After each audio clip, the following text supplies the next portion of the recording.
قائم ہوگی؟ میرے بھائی ہمیں کیا پتہ کب قائم ہوگی؟ قیامت قائم ہونے سے پہلے دجال بھی آئے گا، حضرت عیسیٰ علیہ السلام بھی آئیں گے، حضرت مہدی بھی آئیں گے، سورج ایک دفعہ مغرب سے نکلے گا، یاجوج ماجوج ظاہر ہوں گے۔ کچھ قیامت کی علامتیں تو ظاہر ہو چکی ہیں، حدیث میں آتا ہے عرض حجاز سے ایک آگ نکلے گی جو اونٹوں کی گردنوں کو روشن کر دے گی۔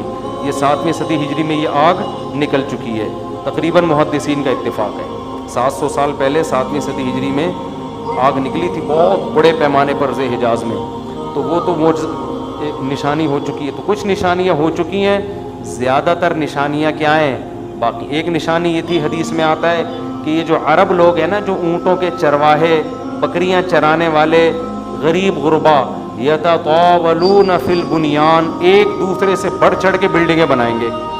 تو عرب میں جو اونٹ چرانے والے، جو ان میں جو کرپٹ لوگ ہوتے تھے، وہ تو حاجیوں کو لوٹ کے گزارا کرتے تھے، پاؤں میں چپل نہیں ہوتی تھی، حفاتن عراتن عالتن، حدیث میں آتے ہیں ننگے پاؤں ننگے سر لوگ، ننگے بدن لوگ، ایسا نوٹ چھاپیں گے، ایسا پیسہ آئے گا کہ بلڈنگوں پر بلڈنگ۔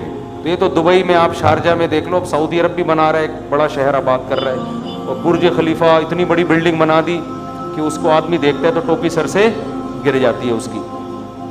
تو یہ بھی قیامت کی علامت تھی جو پوری ہو چکی ہے۔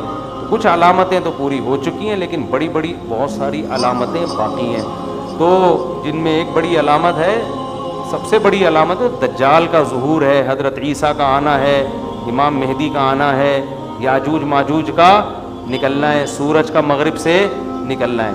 بات آ گئی ہے تو ایک دلچسپ بات کیا ہے، آپ نے قیامت کی پہلی علامت بتائی کہ باندی اپنے آقا کو جنے گی، یعنی لونڈی اور غلام سے جو بچہ پیدا ہوگا وہ ماں کا بیٹا کم اور ماں کا باپ بولو زیادہ، ماں کا مولا اور ماں کا آقا زیادہ ہوگا۔ غلام کی مثال نہیں دی، کیونکہ غلام مرد ہوتا ہے نا، اس پہ تصرف تھوڑا سا پھر بھی کم ہوتا ہے، یعنی وہ آپ کی ملکیت میں ہوتا ہے لیکن اس پہ کنٹرول کم ہوتا ہے کیونکہ آدمی ہے۔ جب عورت آپ کی ملکیت میں ہوتی ہے، لونڈی، اس پہ وہ تو کمزور ہے نا، اس پہ کیا ہوتا ہے آپ کا تصرف زیادہ۔ تو جو مکمل غلام اور باندی تھی، وہ جب جنے گی جس نسل کو، تو ہونا تو یہ چاہیے تھا کہ جس نے جنا ہے اس کا مقام اونچا، لیکن جس کو جنے گی نا وہی اس پہ کیا کرے گا، یعنی ماں کا تو ایسا حق ہے نا، ماں کو تو ساری دنیا جانتی ہے نا کہ ماں نے کیسے گود میں پالا، کیسے جنا، اور لوگ ماں کے تانے دیتے ہیں نا۔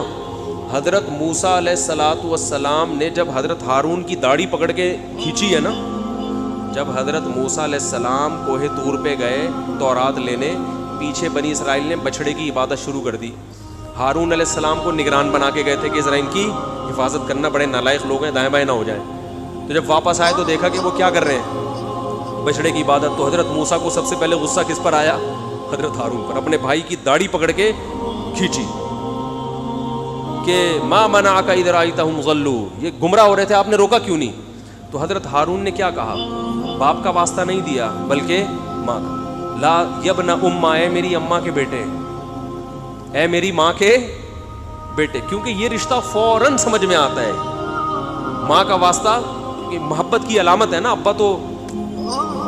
ابا جو ہے نا وہ تربیت کے لیے اللہ نے بنایا ہے، وہ محبت زیادہ ابا سے امیدیں نہیں لگایا کریں۔ ابا کی ایک الگ ویلیو ہے، محبت بہت زیادہ کرتے ہیں ابا، لیکن وہ جتلاتے نہیں ہیں، وہ کہتے ہیں تمیز سے زیادہ لاڈ پیار دکھاؤ گے نا ابا، یہ ہو گیا تمیز سے بیٹھ وہاں جا کے آرام سے، ٹھیک ہے نا، بات ہے ادب تمیز۔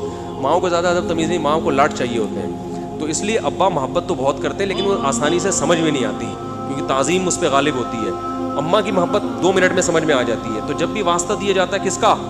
اماں کا۔ تو حضرت ہارون بھی واسطہ کس کا دے رہے ہیں کہ بھائی ایک ہی ماں کے ہم دونوں اولاد ہیں، آپ اتنی سختی تو نہ کریں نا، ماں کا واسطہ دے رہا ہوں آپ کو، یبن اماں، اے میری اماں کے بیٹے۔ تو ماں جو اتنا قریبی رشتہ ہے، جس کی محبت سب کو سمجھ میں آتی ہے، اس کو غلام بنا لینا تو یہ کھوپڑی میں آنے والی بات نہیں ہے۔ لیکن حدیث میں کیا آتا ہے؟ قرب قیامت میں بیٹا کیا ہوگا؟ ماں پہ حکومت کرے گا، بیٹا ماں پہ حکومت کرے گا۔ تو ہونا تو یہ چاہیے تھا کہ جو جنے، وہ جس کو آپ جن رہے ہیں وہ گویا ایک قسم کی غلام ہو، ماتحت ہو، لیکن الٹا حساب ہو رہا ہوگا۔ تو یہ بھی پتہ چل رہا ہے کہ ادب مارکیٹ سے کیا ہونا شروع ہو جائے گا، شاٹ. مطلب حدیث کا یہی ہے کہ چھوٹے جو ہے نا وہ بڑوں کی جگہ ہو جائیں گے اور بڑے, اور یہ خدا کی قسم آج اپنی آنکھوں سے میں دیکھ رہا ہوں, زیادہ تر لبرل لوگوں کے گھروں میں دیکھ رہا ہوں, دیندار گھروں میں کم. باپ اور ماں اپنے بچوں کو اسکولوں میں 15-20 ہزار روپے فیسیں دے کر بدتمیز بنا رہے ہیں باقاعدہ پیسوں کے ذریعے. یعنی اسکولوں میں پڑھا رہے ہیں, ماڈرن اسکول ہیں, اور بہت ہی ماڈرن قسم کے اسکول جن میں مذہب نہیں ہے. بچہ انگلش بہت اچھی بول لیتا ہے, اور ٹھیک ٹھاک فیسیں دے کے کیا کر رہے ہیں, اپنی نافرمانی پیسے دے کے سکھا رہے ہیں. آج بھی میرے پاس ایک کیس آیا, کسی کو نہیں پتا چلے گا کس کی بات ہو رہی ہے. ایک صاحب نے کہا میں نے اپنی بچی کو ایڈمیشن کروایا, میں 20 ہزار روپے فیسیں دے رہا ہوں, اور وہ چرس پی رہی ہے, وہ پتہ نہیں کتنے لڑکوں سے دوستیاں لگا رہی ہے. تعلیم کو فوکس کرنے کے چکر میں تہذیب کا بیڑا غرق کر دیا. یعنی گویا کہ پیسے دے کے باقاعدہ کیا کیا جا رہا ہے, اپنے بچوں کو خراب کیا جا رہا ہے. تو جنا بھی خود, احسان بھی خود کیا, اور نکلا کیا رزلٹ, وہی آپ پہ کیا کر رہا ہے حکومت, وہ آپ کی ایک بات ماننے کے لیے تیار نہیں ہے. تو یہ وہ دور ہے جس سے ہم گزر رہے ہیں. تو اس میں بھی ادب کی تلقین کی گئی ہے. جب کچھ اس طرح کے لوگ آتے ہیں نا میرے پاس, کہ باپ بیٹا بیٹھا ہوا ہوتا ہے اور باپ اپنے بیٹے کی شکایتیں کر رہا ہوتا ہے بڑے دھیمے لہجے میں کہ بچے کو غصہ نہ آ جائے, اور بیٹا جواب دے رہا ہوتا ہے بڑی اونچی آواز میں. یہ میں نے بہت دیکھ لیا ہے, بہت دیکھ لیا اپنی زندگی میں. اس سے مجھے فوراً وہ حدیث یاد آتی ہے کہ اس کو باپ ہونا چاہیے اور اس کو بیٹا. باپ کو یہ ڈر لگتا ہے کہ یار اب میری اولاد ہے, یار میں کوئی اونچی آواز سے کچھ ایک دم میٹر نہ گھوم جائے اس میں. دیکھو یہ اولاد کے نالائق ہونے کی علامت ہے کہ آپ نے اپنے باپ کو یہ اتھارٹی نہیں دی ہے کہ وہ آپ کو ڈانٹ سکے. اگر آپ کا باپ آپ کو ڈانٹتے ہوئے گھبراتا ہے نا, خدا کی قسم یہ باپ کے خراب ہونے کی دلیل نہیں ہے, یہ اولاد کے خراب ہونے کی دلیل ہے. اولاد کے خراب, وہ ڈر لگتا ہے اس کو کہ یار کچھ بول دوں تو ایسا نہ ہو ناراض ہو جائے. میں نہیں کہہ رہا اولاد پہ بیجا سختیاں کریں یا خام خامے ڈانٹ ٹپٹ کرتے رہیں, اس سے تو ڈپریشن کے مریض بنتے ہیں. ماں باپ ظلم بھی کرتے ہیں. اس پہ میں انشاءاللہ بیان کروں گا کہ میرا ارادہ ہے, میں نے جو سینٹ میں بل پیش ہوا نا کہ ماں باپ کو اولاد پہ ہاتھ اٹھانے کی اجازت نہیں, شوہر کو بیوی کو ڈانٹنے کی اجازت نہیں, تو یہ بالکل خلاف ہے, لیکن اس کا ناجائز فائدہ بھی اٹھایا جاتا ہے. تو ماں باپ کو بلا وجہ اولاد پہ ہاتھ اٹھانا شرعاً جائز. آج ایک صاحب بحث کرنے لگے کہ مجھے اجازت دی ہے شریعت نے کہ میں اپنے بچے کو تھپڑ مار سکتا ہوں. میں نے کہا آپ کو اجازت شریعت نے نہیں دی ہے کہ بلا وجہ آپ اپنے بچے پہ ہاتھ اٹھائیں, اور خاص طور پہ نابالغ پہ. نابالغ کے حقوق اسلام میں بہت زیادہ ہیں.